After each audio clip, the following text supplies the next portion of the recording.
Good morning, सुप्रभात, केम छो। उम्मीद है आप सब लोग बेहतर होंगे, अपना ध्यान रख रहे होंगे, परिवार का ध्यान रख रहे होंगे।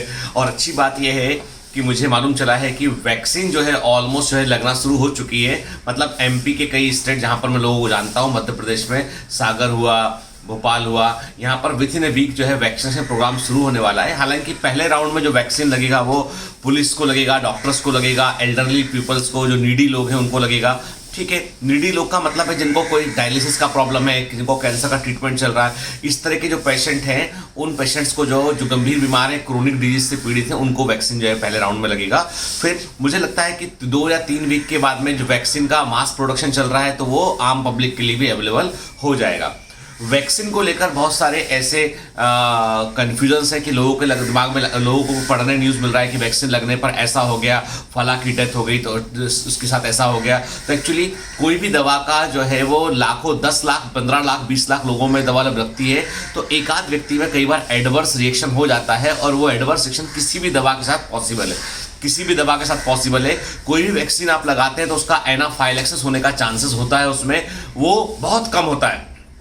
1 मिलियन में से एक को, 2 मिलियन में से एक को होता है, लेकिन वो यही है कि उसमें यदि प्रॉपर प्रिकॉशन रखा जाए तो उसको भी जो है वो ओवरकम किया जा सकता है। ठीक है, तो उसको लेके मतलब ये सोचना कि कोई भी वैक्सीन आप उठा के देख लीजिए, गूगल कर लीजिए, उसके आपको कई सारे साइड इफेक्ट आपको मिल जाएंगे जो रेयर होते हैं। ठीक है, सिंपल जो पैरासिटामॉल का मेडिसिन आपको जब कभी बुखार आता है, आप सिंपल एक क्रोसिन या कैल्पॉल मेडिकल स्टोर से लेकर खा लेते हैं, उसका भी एक एडवर्स रिएक्शन होता है, स्टीवन जॉनसन सिंड्रोम। क्या गूगल कीजिएगा आप, ठीक है ना, आपको मालूम चलेगा, बड़ा गंभीर सिंड्रोम में से एक है। ठीक है, फिर कई बार और हिपेटिक फेलियर भी बता दिया, अब हाई डोज में पैरासिटामॉल ले लेता हूँ, तो मतलब हर साधारण सी मेडिसिन का भी साइड इफेक्ट जो है वो हो सकता है। इसलिए ये सोचना कि वैक्सीन से कोई खतरा है, ये बेमानी है। वैक्सीन जो है वो एक प्रकार का इन्फेक्शन होता है जो बॉडी में डाल दिया जाता है, जो माइनर लेवल का होता है, जो आपके अंदर बीमारी पैदा नहीं कर पाता है पर आपके इम्यून सिस्टम को वो इंड्यूस कर देता है। ठीक है, चलिए, ये तो बात हुई समसामयिक बात की हमने, कंटेम्पररी बात की हमने। ठीक है, अभी हाल ही में एक बड़ी न्यूज़ जो है आई है कि वाइजूस जो ऑनलाइन प्लेटफॉर्म है, बहुत बड़ा फेमस प्लेटफॉर्म है, उसने आकाश इंस्टीट्यूट जो ऑफलाइन कोचिंग का एक बड़ा सेटअप था उसको उन्होंने एक्वायर कर लिया, परचेस कर लिया है।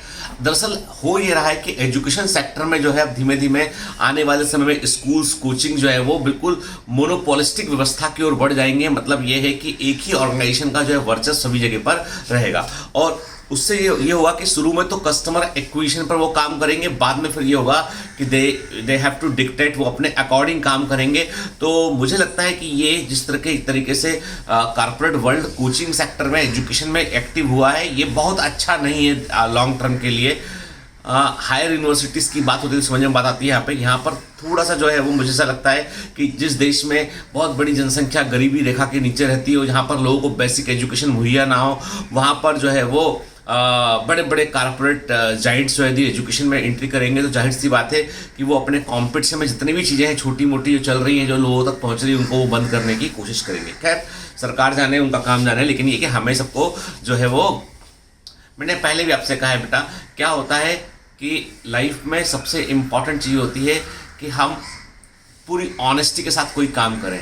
ठीक है, अब आप बोलेंगे सर ये बीच में कैसे आ गया? बीच में इससे आ गया बेटा ये कि हम जो भी, यदि हम छोटी क्लास से भी पढ़ते चले आ रहे हैं ना, तो हम यदि अपना चाहे क्लास 5th में हो, 6th में हो, यदि हम थोड़ा समझ के पढ़ेंगे ना कोई चीज़ को, तो वही चीज़ें बड़ी होती है ना। आप कभी 8th 9th क्लास की बायोलॉजी, फिजिक्स, केमिस्ट्री जो भी उसका साइंस उठा के देखिएगा, वही मैग्नीफाई होकर 12th का सिलेबस बनता है, वही मैग्नीफाई होकर 11th का कोर्स बनता है। और वो 11th 12th का कोर्स तो नीट में आता है, IIT में आता है, कुछ ज़्यादा अलग है नहीं है, लेकिन चूंकि हमारी मूलभूत बेसिक जड़ें कमज़ोर होती हैं, इसलिए हमको प्रॉब्लम होती है। खैर, एक बड़ा अच्छा क्वेश्चन आप में से कई लोगों ने मुझसे कहा है कि सर क्या कारण है कि फ्रेशर्स बच्चों के सिलेक्शन जो होते हैं ना, वो टॉप रैंक पर अधिक होते हैं। यदि आप लिस्ट उठा के देखें, ऐसा कोई नियम नहीं है, ऐसा कोई रूल नहीं है, मैं क्लियर कर दूं के, ऐसा कोई रूल नहीं है कि fresher, dropper, repeater, dropper word मैं यूज नहीं करता हूं, रिपीटर बोलता हूं मैं, या जो 1 साल तैयारी कर रहे हैं जो, तो उन बच्चों में यदि आप कंपेयर करें तो आप पाएंगे कि अधिकांश लोग आपको ये बोलते मिलेंगे कि फ्रेशर्स कैन डू बेटर, कि अच्छा कर सकते हैं। और के पर क्वेश्चन ये उठता है कि क्यों ऐसा, भाई ऐसा क्यों बोल रहे हैं आप? मतलब जिसने रिपीट लिया वो भी तो मेहनत कर रहा है, बिल्कुल सही बात है, इस बार बहुत बच्चे निकले इसमें। लेकिन तब भी यदि हम बात करें तो कारण ये होता है कि एक फीलिंग होती है, कुछ ना खोने की फीलिंग। डर नहीं होता। जो फ्रेशर बच्चा तैयारी करता है ना, उसके मन में डर कभी नहीं होता। डर ये नहीं होता उसको कि वो फेल जाएगा तो क्या करेगा। वो बोलता है ठीक है, मैं अपना बेस्ट देता हूं और नहीं हुआ मेरा तो मैं 1 साल रिपीट कर लूंगा। डर नहीं होता। और जब डर नहीं होता ना तो आप अपना बेहतर परफॉर्म करते हैं। आप में से कई सारे बच्चे ऐसे हैं जो ऑनलाइन टेस्ट होता है बायोमेंटर्स का, उसको उसमें देने जाने के पहले डरते हैं, रैंक पीछे आएगा, तैयारी मेरा पूरा नहीं हुआ। ये जो डर है ना बेटा, यही पीछे करता है। देखिए, बात ना तो फ्रेशर्स की है ना रिपीटर्स की है, बात है डर की। उस डर को बाहर निकालिए। यानी डर से आप यदि चलेंगे तो डर आपको लगातार डराता रहेगा। डरना नहीं है, डरना नहीं है, क्योंकि डर जो होता है ना वो आप पर जो है वो हावी होकर आपके परफॉर्मेंस को बिगाड़ता है। और दूसरी बात ये, एक बड़ी इंपॉर्टेंट चीज़ है कि कई सारे मैं देखता हूं कि अभी जब मैं मेरा चूंकि बायोमेंटर्स में बहुत सारा इंटरेक्शन होता है बच्चों से, डाउट प्लेटफॉर्म के थ्रू, अलग अलग चीज़ों के थ्रू, तो मैं देखता हूं कि जो रिपीटर बच्चे हैं ना, वो हर चीज़, जैसे कि केमिस्ट्री में चारू शर्मा मैडम ने कुछ क्वेश्चन को एक्सप्लेन किया उन्होंने, ठीक है, तो उसमें बच्चों ने कहा सर ये एक्सप्रेशन गलत, वो कि वो सब सही है, एवरीथिंग। कुछ एक्सेप्शनल क्वेश्चन थे जिनको उन्होंने एक्सप्लेन किया, ठीक है। अब प्रॉब्लम क्या है कि रिपीटर्स अपने दिमाग में एक कॉन्सेप्ट बिठाकर चल रहे हैं और वो क्या करते हैं, वो उस कॉन्सेप्ट को छोड़ने तैयार नहीं है। Although they are getting not good result, वो एक ही काम को बार बार करने पर परिणाम अलग से कैसे मिलेंगे। आप जब तक अपना ओपन माइंड नहीं रखेंगे ना आप चीज़ों को समझने के लिए, यानी जब भी आप शुरुआत करते हैं ये मानकर चलिए कि खाली स्लेट से लिखना शुरू करते हैं आप ABCD से, तो आप बहुत कुछ सीख पाएंगे आप, क्योंकि आप अपने ब्रेन को आप ग्रास्प करने के लिए तैयार करते हैं कि भाई हाँ हमको सीखना है। देखो, एक बहुत पुरानी बात है, एक साधु महात्मा थे। साधु महात्मा बड़े प्रसिद्ध थे वो, और उनके बारे में था कि भैया ये जिसको शरण में ले लेंगे वो व्यक्ति जो है उसका जो है वो उद्धार हो जाएगा, मतलब वो व्यक्ति जो है वो परम ज्ञानी हो जाएगा वो, ठीक है। अब साधु महात्मा अपनी कुटिया में रहा करते थे और दरवाजा उनके कुटिया का जो था ना, जो भी वो बंद रखते थे। वो भाई आप आइए और आप बाहर से आवाज़ दीजिए, यदि साधु महात्मा ने आपके लिए दरवाजा खोल दिया तो आप भाग्यशाली हैं, आपको ज्ञान मिल जाएगा, नहीं तो नहीं मिलेगा, बाहर के बाहर लौट जाओ। कई लोग आते थे, आवाज़ देंगे महात्मा जी अंदर से बोलते थे कौन हो, कौन है, मैं हूं राम प्रसाद, ज्ञान प्राप्त करने आया हूं। नहीं तुम ज्ञानी हो, तुम जाओ। लुटा देते थे वो। नॉक नॉक, कौन है, भैया महेश हूं मैं, महात्मा जी महेश हूं मैं, ज्ञान प्राप्त करने आया हूं, जाओ, तुम ज्ञानी हो, तुम्हें जरूरत नहीं ज्ञान की। कई लोग लुटा दिया करते थे। लोग कहते थे अरे यार महात्मा जी के बारे में ऐसे मतलब व्यर्थ ही सुन रखा, मतलब ये तो किसी को अंदर लेते ही नहीं है, बोलते तुम ज्ञानी हो, जाओ।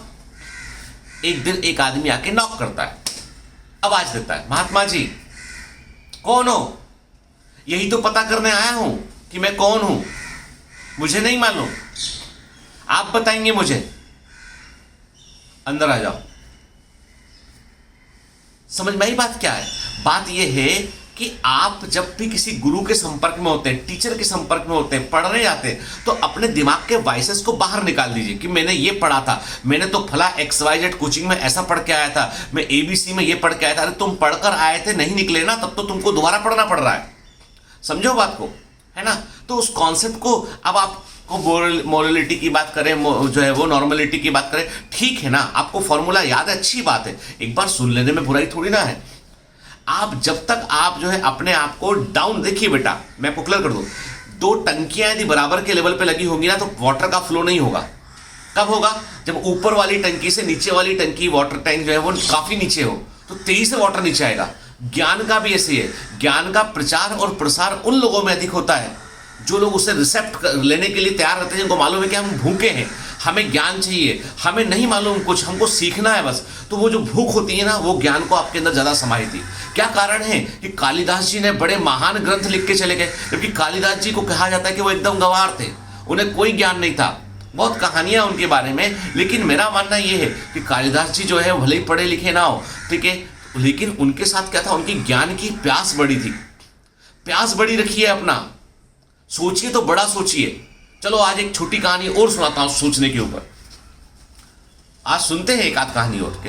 कहानी यह है कि एक आदमी होता है, बहुत गरीब होता है बेचारा, है ना, ट्रेन से कहीं सफ़र कर रहा होता है तो रास्ते के लिए कि भूख लगेगी, लंबा सफ़र है, तो वो कुछ सूखी रोटियाँ, 5-6 सूखी रोटियाँ जो है वो 5 से 8 सूखी रोटी जो होता है, रोटी होती, केवल रोटी वो पैक कर लेता है। घर में पैसे नहीं होते तो सब्जी वगैरह उसके पास होता नहीं है, तो सिर्फ रोटी वो पैक कर लेता है, ठीक है, थोड़ा नमक रोटी पैक कर लेता है, सफ़र के लिए निकल पड़ता है। एक डब्बे में रखी होती है वो, रास्ते में उसे भूख लगती है, आसपास और भी लोग ट्रेन में बैठे होते हैं, वो अपना रोटी का डब्बा निकालता है, खोलता है और रोटी को तोड़ता है और खाली डब्बे में जहाँ पे कोई सब्जी नहीं है वहाँ पे टच करता है और आंखें बंद करके खाता रहता है। लोगों को बड़ा आश्चर्य होता है कि यार आदमी सूखी रोटी तोड़ रहा है, सीधा मुंह में भी तो ले सकता है इसको, रोटी तोड़ता है, उसमें जो है वो कटोरे में घुमाता है रोटी को और फिर जो है वो मजे में खा रहा है, स्वाद में खा रहा है। लोगों ने पूछा भैया ये तुम क्या कर रहे हो? बोलता है कि देखो ऐसा है भाई, मेरे पास सब्जी वगैरह कुछ है नहीं है, तो मैं केवल इमेजिन कर रहा हूँ, मैं रोटी तोड़ता हूँ, मैं इमेजिन करता हूँ कि अचार रखा हुआ अंदर, मैं टच करता हूँ उसमें और अचार समझ के उसे खाता हूँ, तुम्हें स्वाद आता है? हाँ बिल्कुल स्वाद आता है मुझे, मेरा ब्रेन ने वो अचार का स्वाद याद है मुझे, तो मैं इसको जो है वो जब घुमा के मुंह में लेता हूँ तो मुझे अचार का मजा आता है, ऐसा लगता है अचार से रोटी खा रहा हूँ। बाजू में एक आदमी बैठा होता है, बोलता भाई ऐसा ही है, जब तुम सोच ही रहे हो, जब तुम सोचना ही है तुम्हें, तो तुम अचार क्यों सोच रहे हो? तुम शाही पनीर क्यों नहीं सोच रहे? तुम बटर चिकन क्यों नहीं सोच रहे? बटर पनीर मसाला क्यों नहीं सोच रहे? पनीर तिरंगा क्यों नहीं सोच रहे? तुम शाही कोरमा क्यों नहीं सोच रहे? तुम पालक पनीर क्यों नहीं सोच रहे? अरे सोचना है तो थोड़ा बड़ा सोच लेना भाई, जब तक स्वाद ही आ रहा है उसको, ऐसी कल्पना करना है तो बड़ा क्यों नहीं सोच रहा है?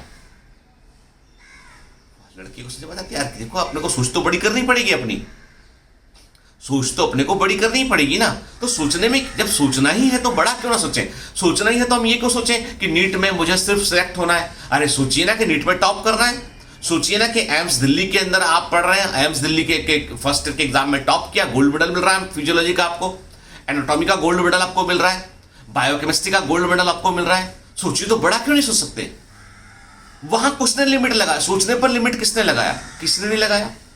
ये हमारे मन की ही सीमा है, हम अपने आप को अंडर एस्टिमेट करते चलते हैं और इसलिए हमको परिणाम भी अंडर एस्टिमेटेड तरीके से मिलते हैं और फिर रोना रोते हैं, हम कहते हैं कि भैया कैसे हो गया, क्यों हो गया, मैं तो इतना मेहनत कर रहा हूं, मेरा परिणाम नहीं सुधर रहा है। अरे तुम डर रहे हो, डर रहे हो, अपने आप को ज्ञानी समझ रहे हो और कल्पना भी बराबर नहीं कर पा रहे हो, और बताओ कैसे परिणाम मिलेगा, है ना। तो आज की स्टोरी थोड़ी डिफरेंट थी, 2 स्टोरी मैंने आपको बताई। मेरा कहने का मतलब ये कि प्लीज रिपीटर फ्रेशर के जाल से बाहर निकलिए, ये सोचिए कि आप कहीं डर तो नहीं रहे, ये सोचिए कहीं आप ज्ञानी बनने के चक्कर में आपकी अवशोषण क्षमता कम तो नहीं हो गई है, ज्ञान लेने की क्षमता कम तो नहीं हो गई आपकी। भीगे हुए कपड़े को और अधिक नहीं भिगा सकते आप, सूखे कपड़े को ही भिगा सकते हैं आप, समझ गए ना। तो दूसरी गलती भी मत कीजिए, डरिए मत, ज्ञान के लिए तैयार रहिए हमेशा लेने के लिए। तीसरा सबसे बड़ी बात है कि जब कल्पना करना है तो बड़ी क्यों ना करें, है ना। कई बच्चे बोलते हैं सर मैं उस चैनल पे गया, अरे जो जितना बायोमेंटर्स का इंगेजमेंट है ना, जितना तगड़ा उसका इंगेजमेंट है, आपके पास यदि उसके बावजूद वक्त है किसी और चैनल को देखने का, इसका मतलब आप नहीं पढ़ रहे हैं, मानकर चलिए आप नहीं पढ़ रहे हैं। नहीं तो जो सच्चे कमांडो है ना, जो पूरा फॉलो कर रहे हैं, उनके पास तो वक्त ही नहीं है, वक्त ही नहीं है उनके पास में। Have a great day, all the best.